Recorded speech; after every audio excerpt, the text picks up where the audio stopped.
সন্ধ্যা আজ বানাবো মেয়ের পছন্দের ফ্রেঞ্চ ফ্রাই। এর জন্য একটা বড় আলু নিয়ে নিয়েছি। আলুটাকে কেটে এই যে লম্বা লম্বা করে কেটে এটাকে আমরা দুটো আলু কাটবো। নুন মাখিয়ে রেখে এরকম করে কাটবে, মানে অনেক বড় লম্বা লম্বা কাটবে। ফ্রাইগুলো ভালো হয়। আমি এখন রাখি, সেই যে বড় বড় করে কেটে জলে দিয়ে নুন দিয়ে ভিজিয়ে রেখে নুন দিয়ে মাখিয়ে এটার সঙ্গে হালকা করে কর্নফ্লাওয়ার দিয়ে রেখে দিলাম। এবার এটা খানিকক্ষণ আধ ঘন্টা মতন রেখে দিলেই হবে। আধ ঘন্টার পরে এটাকে গরম তেলে ফ্রাই করতে হবে, ডিপ ফ্রাই করতে হবে। ভালো হবে না? রেডি করতে হবে।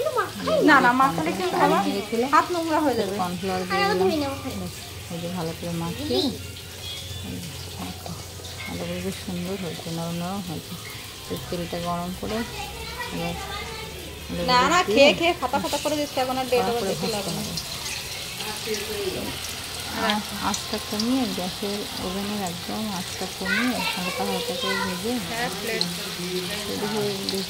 লাল লাল করে ভেজে নিতে হবে। পাতিয়ে পাতিয়ে ভালো, তাহলে গায়ে গায়ে লাগবে না। উল্টো পাল্টে একটু নাড়িয়ে তেড়িয়ে দিতে হবে, নাড়িয়ে দিলাম। বাড়ির লোকজন না থাকলে একটু উৎপাত হয়, কড়া করে ভাজতে হবে, মানুষ থাকে না, বোন থাকে না, সন্ধ্যা প্রদীপ করলে কিচ্ছু থাকে না, তখন নামাতে হবে, তাই না মা? এই যে ওই ঘরটা আমরা যাই, বলেন তো কে থাকে কে থাকে না। আর যা পাশে জঙ্গল, ভালো লাগবে না খেতে। জঙ্গল তো এই বাবাই, এই নাও টেবিলে আসো, এখানে এসো। পুরো দোকানের মতো। এইখানে গরম কিন্তু